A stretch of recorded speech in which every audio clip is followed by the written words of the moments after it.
I'm Walt, and this is Delta Astrophotography. And today I'm getting back to my roots and doing an old-fashioned Milky Way shoot and tutorial with just a camera, lens, and tripod. No star trackers or anything like that. So, if you're a beginner wanting to get into Milky Way photography, then join us in today's episode of Help! I need help! Where am I? Oh my...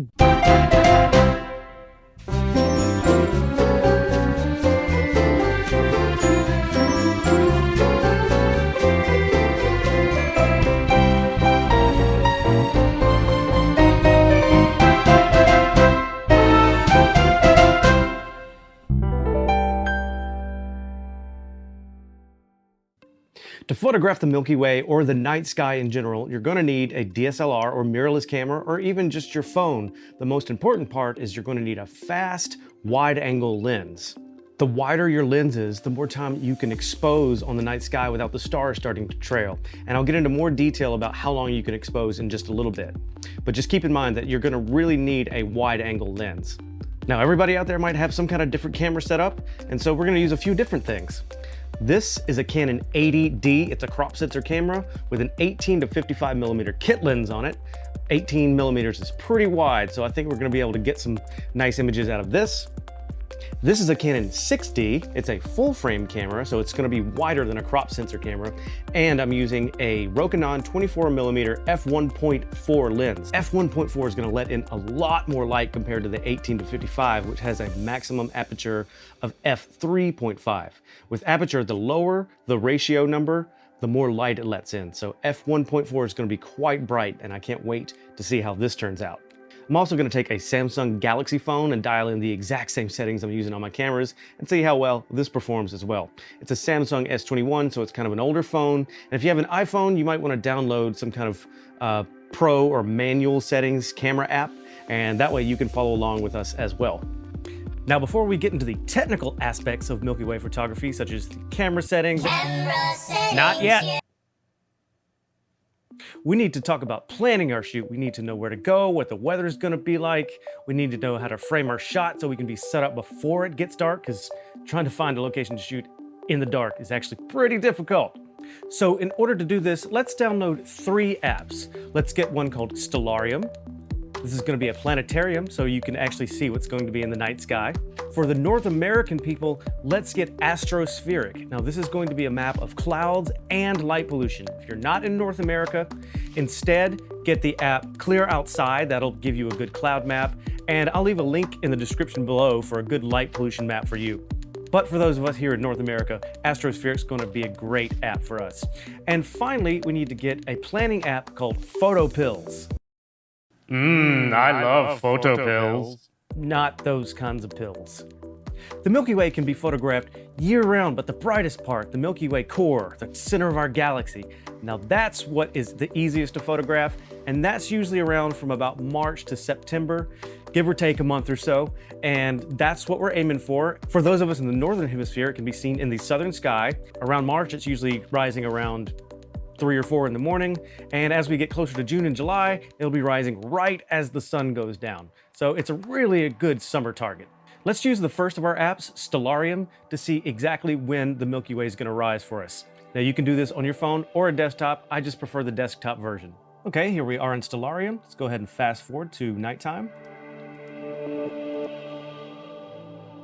Now, if you're on the mobile app, it might automatically do this for you, but on the desktop, I have to do it manually. There we go.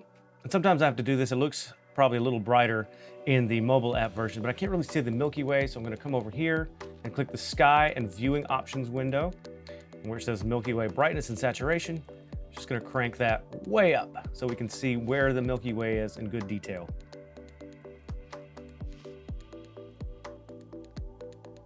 That should be enough. Let's close out of that. And there's the Milky Way coming up in the southeast. And we can see that's around 11 o'clock or so when it starts getting up above the horizon. Might be too low for some people to shoot, so let's see what time it gets a little higher. And this is what it looks like a little after midnight, and I think that's a really good shooting position right there. So now we know around midnight, looking around southeast is when we need to be out and getting ready to shoot. Now that we know what time the Milky Way is going to be up, we need to know when and where to shoot. And we're going to start by picking a night that's around the new moon, so there needs to be no moon out. So maybe about 5 days before, and then during, and then after the new moon is your best window. A big bright moon will totally wash out your sky. You'll hardly see any stars and Milky Way. And of course, we need to make sure we're going out on a cloudless night with very little wind. Wind can actually shake your camera and cause all kinds of problems. And of course, we know how bad clouds can be on a night when we're trying to shoot the stars. So let's just kind of get in the habit of starting to learn the moon phase and when the moon is and isn't going to be out. Now, to know where we're going to go, let's go ahead and open up the app Astrospheric, or if you're not from North America, go ahead and open up the app Clear Outside. So here we are in Astrospheric, which is just a great cloud and light pollution map for astronomers and astrophotographers. Now, one of the main ways to use it is to look at these 3 lines that we have right in the center of the screen. The top line is going to be your overall cloud cover.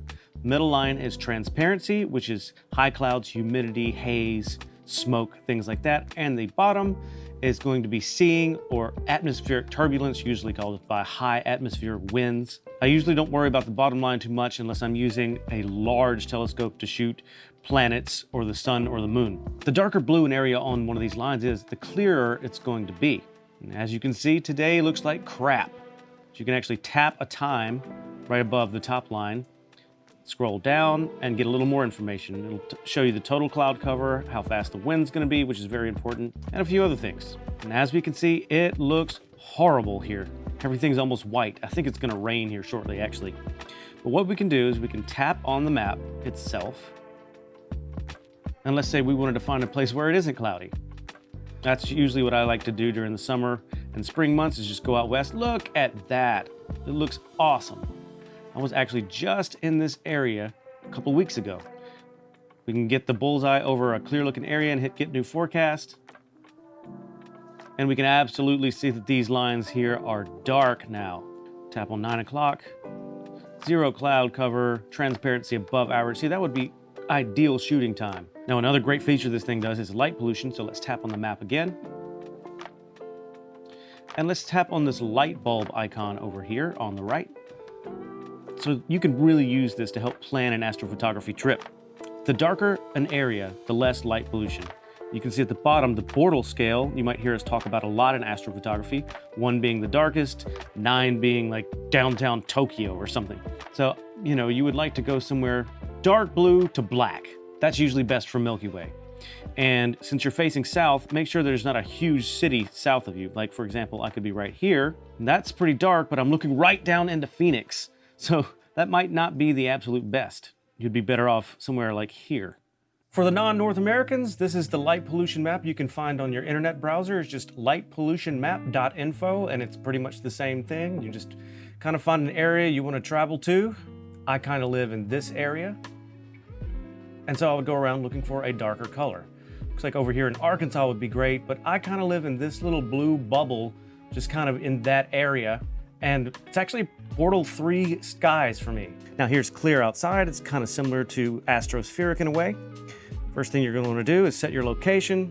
Right now my current location is set to United Kingdom, so I'm just going to click current so it'll update to where I am. But you can also go to locations at the top and click add saved location and search for something in there, and you should get a forecast for that area. But I'm going to set it to current. So the top line is what time of day it is. Of course, this is going to be 24-hour time. Then the second line is sunlight. It's going to be how bright the sun is in your area. Next one down is moonlight. Of course, the next line's total clouds, low clouds, medium clouds, and high clouds. Of course, that is your cloud forecast. And obviously you're going to want these numbers as close to 0 as possible. And when you get a line like this where it's all zeros, that's going to be very clear.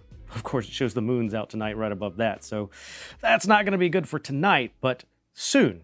Now, before we go out, find a place to shoot and set up, let's go ahead and talk about the camera settings we're going to be using. Camera settings, yay!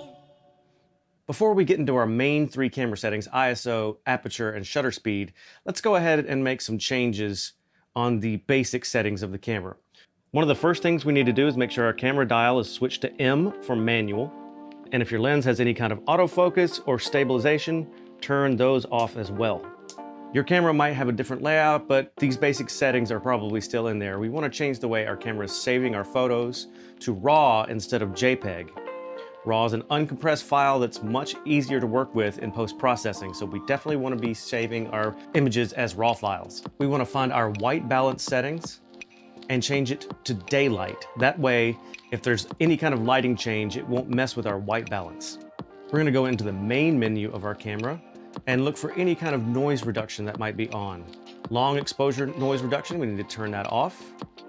And high ISO noise reduction, let's turn that off as well. And finally, and this mainly applies to people using star trackers that rotate your camera, which we're not doing, but I always like to have auto rotate turned off so the position of the photo always stays the same. And that's kind of it. Now we can really just focus on our main 3 camera settings. Let's start by talking about ISO first. ISO can be kind of complicated to talk about because, well, it's just different from camera to camera. And basically what it's doing is it's amplifying the signal. You're not collecting more light, it's just amplifying the signal to make it brighter.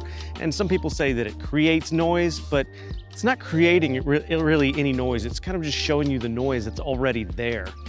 And so people are kind of scared to use high ISOs, but I use them all the time and I don't have any problems. Usually the ones that work best for me are anywhere between 1,600 and 6,400, with 3,200 being almost my go-to every time when I'm not using a star tracker. Now, one big disadvantage of a high ISO is that it really does kind of lower your dynamic range. And so if there's something bright in the image, it could potentially blow it out. So if you're in an area that's like Bortle 4 or 5 and there's some light pollution on the horizon, that could easily get blown out with a very high ISO. So just be careful with that. But I have found that almost every time an ISO of 3,200 and a dark sky works great for me. I don't really worry about noise because there's so many AI noise reduction plugins out there now.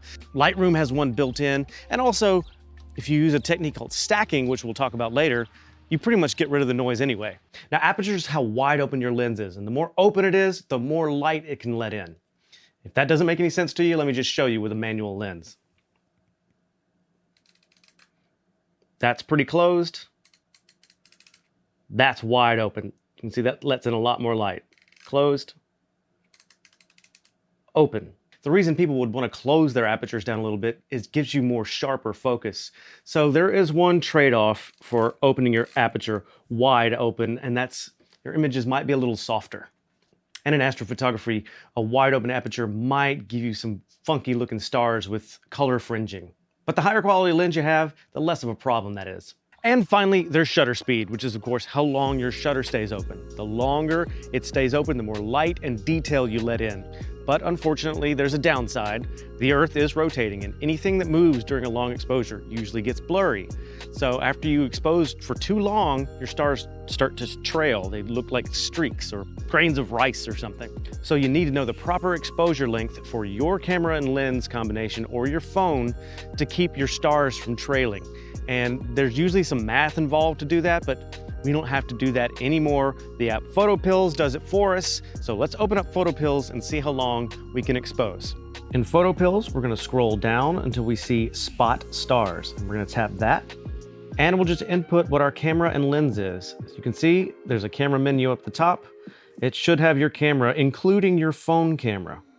So I've chosen Canon 6D for me, typed in 24 millimeters for my 24 millimeter lens, and input f1.4, and we're just going to leave everything else at default. Now at the bottom, it gives us the classic 500 rule, which is when you take 500 and divide it by your focal length. You also have to take into account if your camera is a crop sensor or a full frame camera, but it just does all that math for you. And it tells me 21 seconds. But with cameras with more megapixels, star trailing may become more apparent, so that's not always the best. So it also offers the MPF rule. That is significantly less time, but it's going to guarantee you're not really going to see star trails. Now for me, I like to personally split that difference because that's 10-second difference. That's a lot of light that you're missing out on. And I normally don't see really bad star trails if I split the difference, maybe about 15 seconds. Let's also look at the other camera we're using. I'm going to type in 18 millimeters,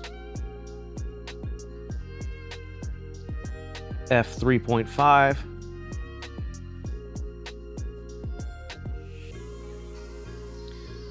and I'm gonna switch the camera up here to a Canon 80D. There we go. So what this is saying here with my kit lens setup, anywhere between 12 and 17 seconds. So here are the Canon settings I'm looking at with the Canon 6D and Rokinon 24mm f1.4 lens. ISO 3200. Now we cannot change the aperture on the back of the camera itself. It has to be done manually on the camera lens because it's a manual camera lens. For the shutter speed, I'm splitting the difference between the 500 rule and the MPF rule that PhotoPills gave me and going with 15 seconds. And here are the final camera settings for the 80D with the 18 to 55mm kit lens. And of course I'm shooting at 18mm, ISO 3200, aperture's wide open at f3.5 and a 13-second shutter speed. Of course, since we're doing long exposures, we're gonna have to have a tripod, otherwise everything will be blurry from our shaky hands. So this is just a cheap Walmart tripod. If you're a beginner and get a little confused about how to set your camera up on one of these styles of tripods, the back of your camera should be next to the hinge. That way you can point your camera up easily. Use the handle on the side to tilt, and this right here to pan. Now that we have a little bit of an idea of what we're doing, let's jump in the car and go scout out a location. It's always important to find where you're gonna shoot in the daytime so you won't be roaming around in the pitch black darkness wondering what the heck you're gonna shoot. So let's go.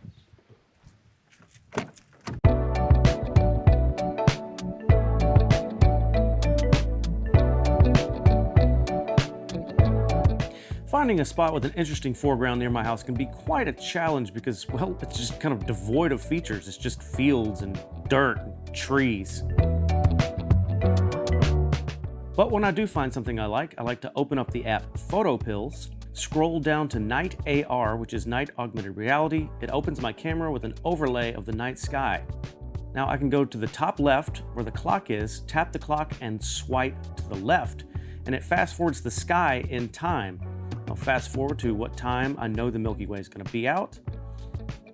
And it allows me to easily frame my shot right here in the daytime. That way I don't have to search around at night. Unfortunately, I can't really shoot in this area because the farming traffic has gotten a bit heavy lately, so I'm going to have to move on to a more secluded location.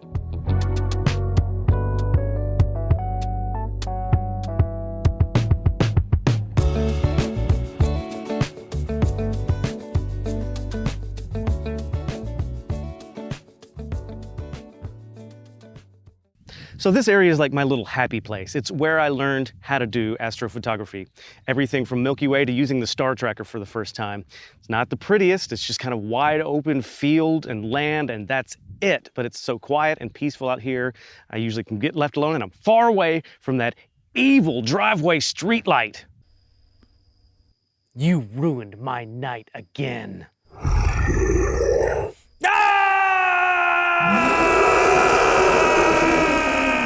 Yeah, there's not gonna be any of that out here. I was able to come here for several years in a row, just set up and practice, and finally I was able to take that knowledge out west, out to the desert, and actually start taking some pretty interesting looking nightscapes. But I learned all of that right here, and I figured I'd just bring you along to my happy spot so we can practice right here where I got my start.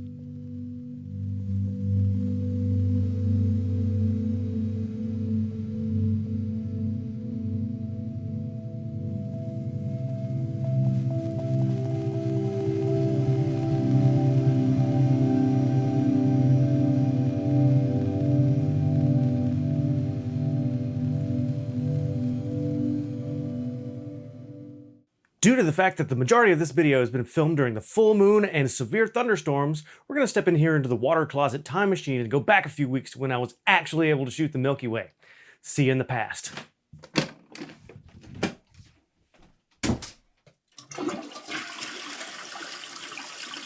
Before we begin shooting, we need to manually focus the camera. So here are the focus settings that I'm going to be using to manually focus. Now we need to point our camera at a bright star and turn on the camera's live view. And we can turn the focus ring until the star is as small of a pinpoint as possible. You can also see other little stars start to appear in the background when you get very close to focus. This can be tricky, so take your time because this is a very important step. Now I'll dial in my final camera settings for the Canon 80D and the kit lens, along with a 2-second self timer, so when I start shooting, it'll wait 2 seconds before it takes the photo. All right, let's see what that photo looks like. There we go, right on the back of the camera. Check that out. I'm gonna go ahead and throw up the raw image right on the screen here. So it's not the brightest, but we still got the Milky Way in there. You can see a little bit of light pollution on the foreground. Now these are the final camera settings for the Canon 60 and the 24mm lens. Let's go ahead and take this photograph. Once again, I have a 2-second self timer on. Whoa, okay, that's a little too bright. I need to dim my video camera. There we go. So, that's what that looks like. Let's go ahead and throw a raw image on screen. That looks way better. You can actually see the grass in the foreground, and there's so much more detail in that Milky Way. I love this lens. Now let's do the same thing with a phone. This is my Samsung Galaxy S21. We're gonna go ahead and open up the Pro camera mode. I'm gonna dial in my ISO. I usually like to set my ISO on the phone to 800 instead of 3200. 3200 just gets a little too bright. Go ahead and dial in a shutter speed. I think I'm gonna use probably around 15 seconds. Now over on the right, I'm gonna set the self timer to 5 seconds. We're gonna use the level in the middle to make sure our camera is good and level, and go ahead and take the photo.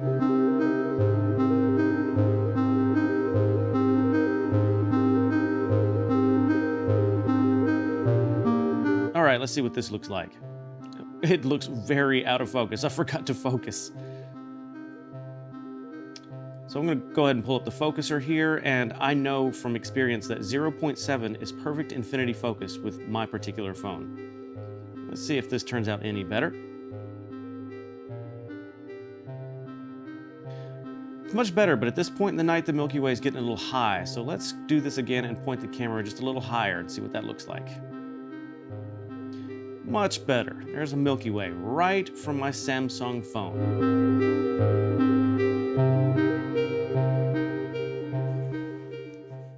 So if you're satisfied with that one image, then you're done, and you can go edit in Photoshop, Lightroom, or whatever editing software you choose. But what I've been doing, and I wish I would have known about for years, is a process called stacking, where I take the same image over and over and over again and then stack them all together to create one very detailed image. So instead of just getting 10 seconds on the Milky Way, I'm getting like several minutes, and it really does make a huge difference. In order to do that, you just need to buy one of these $30 little remotes called an intervalometer, plug it into your camera, and it will take the same image over and over for you. In order to use the intervalometer correctly, we need to change our camera to bulb mode so the intervalometer can control our shutter speed.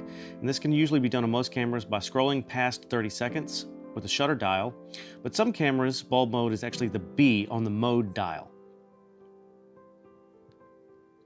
Now let's go ahead and set up our intervalometer. The first setting on the left is called delay, and that's pretty much a self timer. It's going to count down from 10 before it starts shooting. You always want some kind of timer so your camera won't be shaking. The next setting is called long, and it is how long our exposures are going to be. I've got that dialed into 13 seconds for the Canon 80D with kit lens. The next setting over is interval. It's how long it's going to wait between shots, and I have that set to 3 seconds. The final setting is N for number, and that's how many shots we're gonna take. Usually between 20 and 30 is just fine, but I'm crazy and sometimes I like to use these really high numbers. And this night, I'm taking about 80 photographs. Now, 80 might sound a lot, but 80 13-second exposures comes out to be about 17 minutes, which is perfect for me for a good night of Milky Way photography. But like I said, 20 to 30 shots is normally just fine. Once I got the settings on the intervalometer dialed in, I'll attach it to the tripod leg with Velcro so it won't dangle, and I'll go ahead and hit the start button and go sit in my car and listen to some music.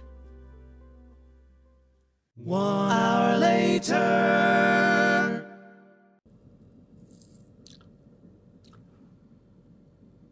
Oh, where am I? Oh my God. Help! I need help. Where am I? Oh my God.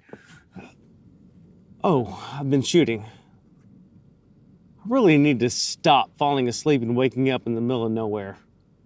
Once you're done taking your light frames, we're going to take another set of frames called dark frames by putting our lens cap back on, keeping the camera settings the exact same, and taking about 10 more photos like that. People in my comment section all the time are like, why the hell did I just take frames with my lens cap on? These are basically just frames of the noise that your camera produces, and they will be included in the stacking software when we stack to remove even more noise, specifically thermal noise from your sensor heating up. So that's why you take them right after you take your light frames. Try not to fall asleep in your car. All right, so I'm not just gonna leave you hanging and show you how to take the photos, but not how to deal with them in the computer. So we're gonna jump on this computer and learn how to stack our images or just process them. Now, if you have a Windows computer, there's free software called Sequator that'll do the stacking for you. And if you're on a Mac, there's software called Starry Landscape Stacker, and that'll take care of your nightscape stacking stuff for you. Unfortunately, that's not free, it's around 40 bucks.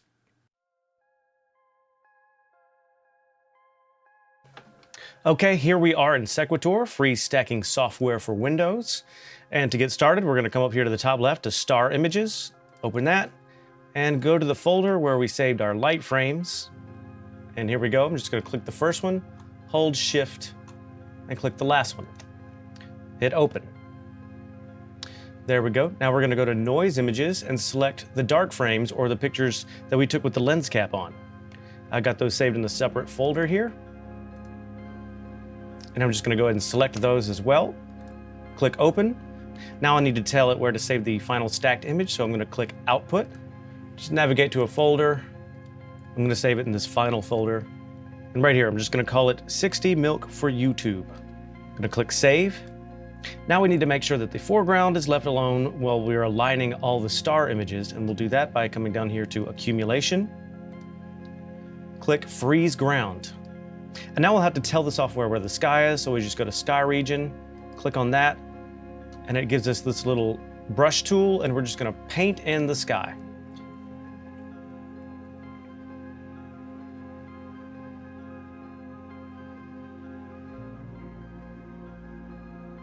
We don't have to be super accurate, just get as much of it as we can. If you make a mistake, you can just left click and undo what you just did. It turns it into an eraser brush. So there we go, that's good enough. I usually like to turn high dynamic range on. I don't know if it's ever done anything, but turn it on anyway, and then I just hit the start button. All right, it's done. It says it took 2 minutes and 43 seconds.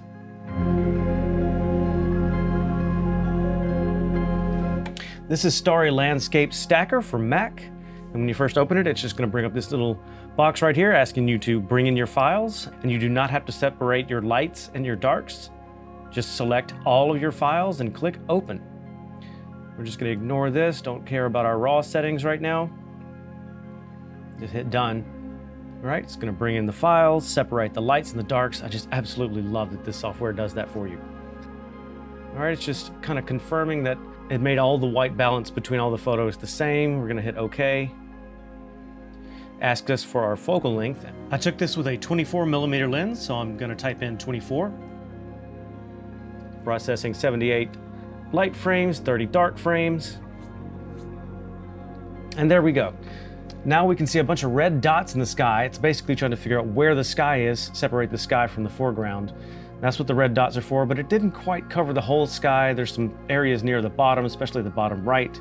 So what we're gonna do is drag the mouse around where it didn't quite detect the sky, and it will add more red dots, and we'll just keep doing this till all of the sky is pretty much covered. When that's done, we'll click Find Sky. It'll create a sky mask, and it did a pretty good job. Missed a little bit here on the bottom, so we're gonna click Sky and just draw over that with our mouse. There we go. And when we're done, we're gonna click Align and Composite. And there we go, there's our stacked image right there. And all we have to do is click on Save Current Image. Tell it where you want to save it, give it a name, and hit save, and we're done.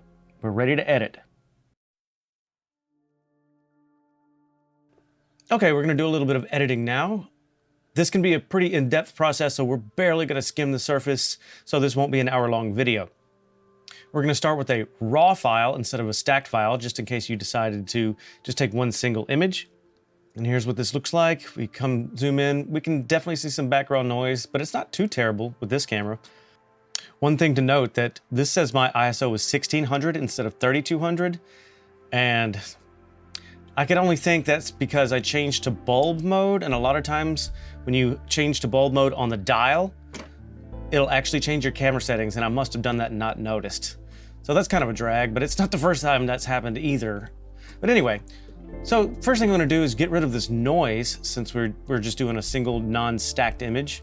I'm gonna come down here to noise reduction, and it's got an AI noise reduction. Now this, as of right now anyway, only works on RAW files. It won't work on TIFFs or JPEGs. But luckily, this is a RAW file, so I'm just gonna click denoise.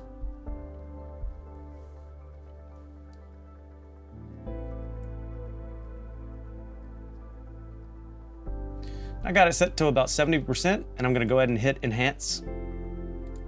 Okay, it's done, and if we zoom in, there is absolutely no noise in this image, and it looks incredible. All right, now let's look at the stacked image. Okay, this is the stacked image. We're gonna zoom in. You can see this is also pretty much completely noise-free. I've got some problems with the stars. That's in both images, and that's because I was wide open with my lens, so there's definitely some color fringing and halos and things like that. They're not 100% perfectly round either, but mainly what I'm seeing is problems with the lens, but that's okay. All right, let's just go through a little bit of how we might edit this photo. First thing we're gonna do is we're gonna cool this photo down. It's a little on the warm side. So I'm gonna drag my temp down to the bluer area. There we go, that's better. I don't want it too blue. That didn't quite look real. There we go, that looks a little bit more natural. If you've got kind of a greenish image, you might wanna slide your tint away from the green, more into the purple, the magenta. All right, we're gonna boost our exposure just a touch. Boost the contrast just a touch. Take the cat out. Boost the clarity just a touch. Boost the dehaze a touch.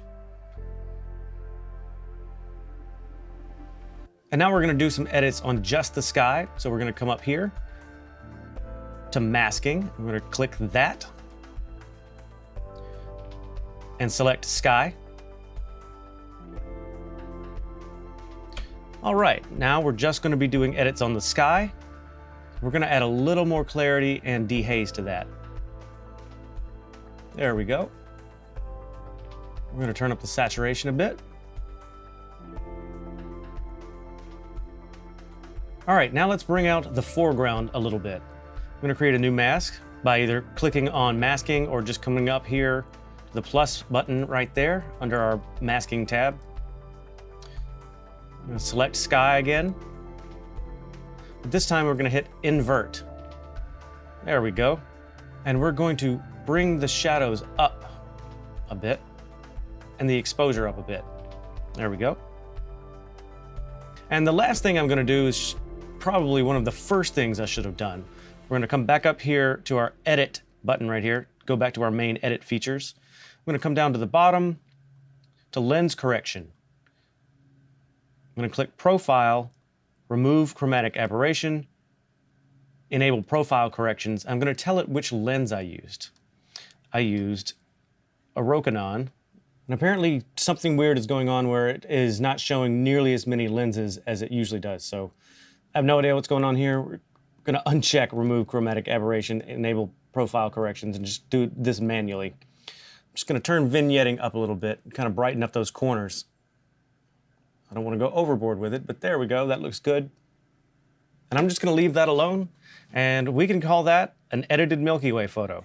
All right, y'all, we made it to the end at last. I know that was a long video. It was just so much information to dump on you, so hope it wasn't too much. I hope you learned something from this video, and if you did, let me know in the comments below. Give this video a like and subscribe for more. It's been a pretty busy spring, and I've gotten to do some fun things. I just got back from the desert again, and I filmed a lot of that, so I can't wait to show it to you.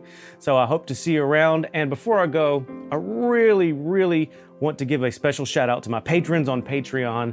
It's been such a pleasure chatting with you on my Discord over there. You guys are so great. You inspire me. I just can't thank you enough. Thank you. All right, guys, I'm gonna show you some Milky Way photos and then we're gonna get out of here. As always, stay spacey, watch out for snakes. See you in the next one.